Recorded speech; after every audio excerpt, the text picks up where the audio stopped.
ఉన్నారని మా ఫ్రెండ్ పట్టుకెళ్ళిపోయారు. నాకు హింస పెట్టారంట సార్. కొట్టి మేము ఒప్పుకోలేక మిమ్మల్ని మీ నాన్నని చంపేస్తాము, ఈ కేసు ఒప్పుకోకపోతే మీ వాళ్ళని చంపేస్తామని బెదిరించారంట సార్. బెదిరించారు సార్. మాకు భయం వేసింది. మాకు నిద్రాధారం లేక మేము ఎక్కడెక్కడో దాచుకున్నాం. మాకు చాలా భయం వేసింది సార్. ఎన్ని రోజులు పంపించారు జైలుకి? 4 రోజులు అవుతుంది సార్. 4 రోజులు ఉంచారు బాబుని. మేము ఎద్దలకు ఉండే వాళ్ళ కూలి 4 గంటలు పట్టుకోవాలి సార్. మాకు కేసు కొట్టేయాలి సార్. మాకు చాలా భయంగా ఉంది. ఏం జరిగిస్తారు? ఏం భయపడద్దమ్మా, కేసు చేసుకునే వాళ్ళం. ఇప్పుడు మాకు పని పట్టుకెళ్ళాలని మాకు పని కూడా ఎవరు చెప్పట్లేదు. ఇప్పుడు మీరు చూశారు గులకరాయి కేసు, జ్ఞాపకం ఉంటుంది. ఇక్కడే ఆ గులకరాయి కేసు పెట్టి ఇక్కడే జరిగింది. ఈ సింగనగర్లో నేను కూడా వచ్చాను. మొదటిసారి ఇటుకే వచ్చాను. వచ్చిన తర్వాత మొదటి రోజు వచ్చింది సింగనగర్కే వచ్చాను. వరద వచ్చిన తర్వాత ఆయన చేసిన పని ఏంటంటే, ఏనండి ఏం చేశారంటే, ఇక్కడికి వచ్చి కావాలని గురకరాయి డ్రామా ఆడి ఒక అమాయకుడిని జైల్లో పెట్టాడు సానుభూతి కోసం. అంటే ఎలక్షన్ లో సానుభూతి పొందడం కోసం గులకరాయి డ్రామా.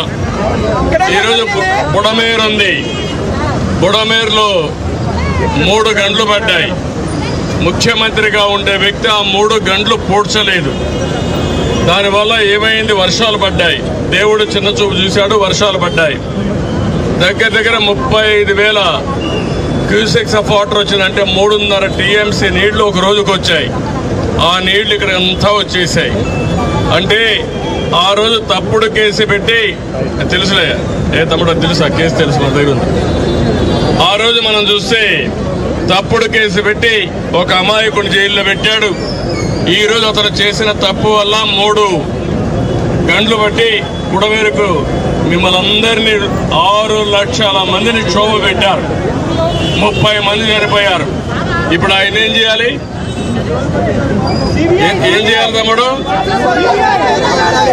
ఇలాంటి దుర్మార్గుల్ని ఏం చేయాలని అడుగుతున్నా మిమ్మల్ని.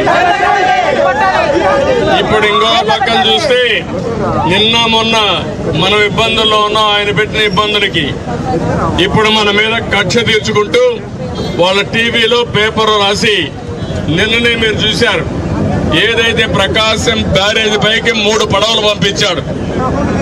ఒక్కొక్కటి 30 టన్నులు ఇనుము వేసిన పడవలవి నేరుగా వచ్చి 11,20,000 క్యూసిక్స్ ఆఫ్ వాటర్ పోతా ఉంటే అది వచ్చి కొట్టింది. కొడితే ఏమవుతుంది తమ్ముళ్ళు? అది సపోర్టింగ్ ఏదైతే ఉంటుందో అవి ఇరిగిపోయినాయి. అదే కాలం కానీ కొట్టుంటే ప్రకాశం బ్యారేజ్ కొట్టుకోబోయేది. ఎవరిదని చూస్తే వైఎస్ఆర్ కాంగ్రెస్ బొమ్మలు వేసుకొని, ఆ గుర్తుని కలర్లు వేసుకొని వాళ్లే వచ్చి కొట్టే పరిస్థితికి వచ్చింది. అంటే వీళ్ళకు పడవలుంటే దాన్ని లంగరేసి కట్టేసుకోవాలా లేదా అని మిమ్మల్ని అడుగుతున్నా. అది తప్పవునా కాదా అని మిమ్మల్ని అడుగుతున్నా. వీళ్ళు ఏం చేయాలి తమ్ముళ్ళు? ఇప్పుడు బుడమేరులో గంటలు పెడతారు.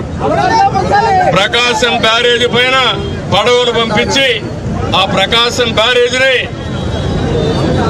కూల్చేయాలని ప్రయత్నం చేస్తారు. ఏం చెప్పాలి నాకు అర్థం కాలేదు. మళ్ళా ఆ సాక్షి పేపర్లో మన మీద విషయం చెప్తారు.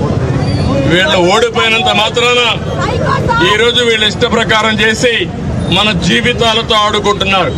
వీలైతే సహాయం చేయడికే వచ్చాడు. మొన్న కూడా వచ్చాడు. ఇక్కడికి వచ్చాడు లేదా? కనపడ్డాడు ఎక్కడన్నా? ఒకరికి ఒక ఫుడ్ ప్యాకెట్ ఇచ్చారా? ఒకరికి ఒక మంచినీళ్ళు ఇచ్చారా? విజ్ఞాన కాలేజీ నుంచి పిల్లలు వచ్చారు.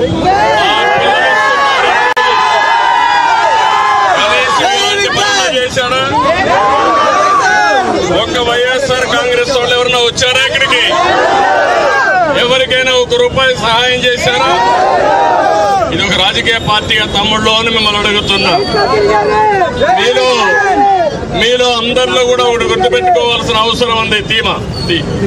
మీరందరూ కూడా నేను ఈరోజు వచ్చింది మొట్టమొదటిసారిగా అజిత్ నగర్కి వచ్చాను.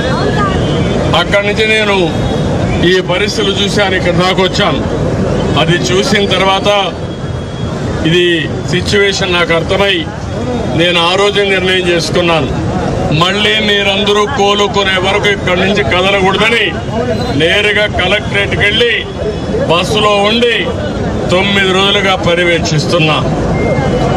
నేను 3-4 సార్లు ఇక్కడికి వచ్చాను, మిమ్మల్ని అందరినీ పరామర్శించాను, 4-5 సార్లు వచ్చాను. అదే సమయంలో సిటీ అంతా తిరుగుతున్నా. నేను చేసిన పని మీరు చూస్తే ఒక ప్రభుత్వ ముఖ్యమంత్రిగా ప్రతి ఒక్కరిని అప్రమత్తం చేశాను. కొన్ని వేల మంది ఆర్మీని తెప్పించాను, NDRF తెప్పించాం, 120 బోట్లు పెట్టాం, కొన్ని లక్షల ఫుడ్ పాకెట్స్ తీసుకొచ్చి నేను ఇక్కడనే చూశాను. నాకు ఒకసారి కొన్ని మర్చిపోలేను. ఇక్కడికి వస్తే ఒక తండ్రి పిల్లవాడిని తీసుకున్నాడు, 1 సంవత్సరం బాబుని తీసుకొని బయట వచ్చాడు.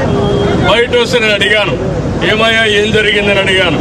ఆయన ఒకటే మాట అన్నాడు, ఏడుస్తూ నా భార్య నా బిడ్డ నేనున్నాం, కానీ ఎట్టయినా సరే నా బిడ్డనైనా కాపాడుకోవాలని బిడ్డని తీసుకొని వచ్చా, నా భార్యని ఇంటికాడ వదిలిపెట్టి వచ్చా, నా భార్యని తెప్పించమని కళ్ళ నీరు పెట్టుకొని ఏడ్చాడు. అది చూసినప్పుడు అనిపించింది నిస్సహాయత. అప్పుడే బోటు పంపించి ఆయన తెప్పించే ఆ భార్యను తీసుకొచ్చే పరిస్థితికి వచ్చా. ఒక తల్లిని చూశాను నేను, ఒక ఆడబిడ్డను చూస్తే నేరుగా తండ్రి చనిపోయాడు, డెడ్ బాడీ వచ్చింది, కానీ నిస్సహాయ స్థితిలో ఉంది. బాడీని తీసుకుపోకుండా ఒకటే పోతే మంచిది కాదని ఆ కష్టాల్లో కూడా నా తండ్రిని నాకు అప్పచెప్పండి, నేను అంత్యక్రియలు చేయాలి, నేను రుణం తీర్చుకోవాలని ఒక ఆడబిడ్డ కళ్ళనీళ్ళు పెట్టుకుంటే వాళ్ళు పంపించే పరిస్థితికి వచ్చా. ఇలాంటి ఒక సంఘటన కాదు, ఎక్కడ చూసినా బాధాకరమైన సంఘటనలు జరిగాయి. 4-5 రోజులు ఈ పక్కనే వచ్చాను. వచ్చినప్పుడు కొంతమంది అయితే కనీసం వాళ్ళు అడిగింది నాకైతే ఇప్పుడు కూడా జ్ఞాపకం ఉంది, మీరు ఏమీ చేయక్కర్లేదు, మాకు మంచినీళ్లు పంపించండి. 4 రోజులుగా మా పిల్లలు మంచినీళ్ళు అడిగితే ఇవ్వలేకపోతున్నాం, దండం పెట్టి మీ కాళ్ళు పట్టుకుంటా మంచినీళ్ళు ఏమని అడిగే పరిస్థితికి వచ్చాడు. అక్కడి నుంచి రాత్రింబగళ్ళు పనిచేసి ఎంత డబ్బైనా పర్వాలేదు మిమ్మల్ని ఆదుకోవాలని ముందుకొచ్చా. అవన్నీ చేశా. 9వ రోజు ఇంకో థ్యాంక్ యూ అమ్మా. ఆ రోజు మీరు ఇంకో పక్కన చూస్తే ఆ గంటలు పడిపోయిన దానిపైన ఒక పక్క వర్షం పడతా ఉంది, అక్కడ పోయే దారి లేదు, అది క్లోజ్ చేయలేకపోతే నీళ్లు వస్తూనే ఉంటాయి. నీళ్లు వస్తే మిమ్మల్ని ఏమీ కాపాడుకునే పరిస్థితులు లేవు. అందుకని మళ్ళీ మనుషులు పెట్టి ఆర్మీలో ఉండే ఇంజనీరింగ్ డివిజన్ ఉంటే వాళ్ళు కూడా పిలిపించి ఆ గంటలు పూడ్చే కార్యక్రమానికి ప్రారంభించాం. మొన్నే గంటలు పూడ్చగలిగే రామానాయుడు ఒక మంత్రిగా అక్కడే ఉన్నాడు. నేను నిమ్మల రామానాయుడు గారు, లోకేష్ ఇద్దరు వెళ్ళి ఇంజనీరింగ్ టెక్నికల్ అన్ని పెట్టి అక్కడే ఉండి మొత్తం ఆ కార్యక్రమం చేశారు. మంత్రులు మీరు చూశారు, ఈసారి ఒక్కొక్క మంత్రి ఇక్కడే ఉన్నాడు. నారాయణ గారు కానీ ఇక్కడ ఉండే అచ్చెన్నాయుడు గారు ఒక్కరు కాదు, ఆల్ మినిస్టర్స్ ఇక్కడే ఉన్నారు. నీళ్ళల్లోనే ఉన్నారు శ్రీనివాస్ గారు, అందరూ మా IAS ఆఫీసర్లు అందరూ ఇక్కడే ఉన్నారు, ఈ బురదలోనే ఉన్నారు. అయినా కూడా ఎవ్వరు కూడా విసుగు విరామం తీసుకోకుండా రాత్రింబగళ్ళు పనిచేశారు.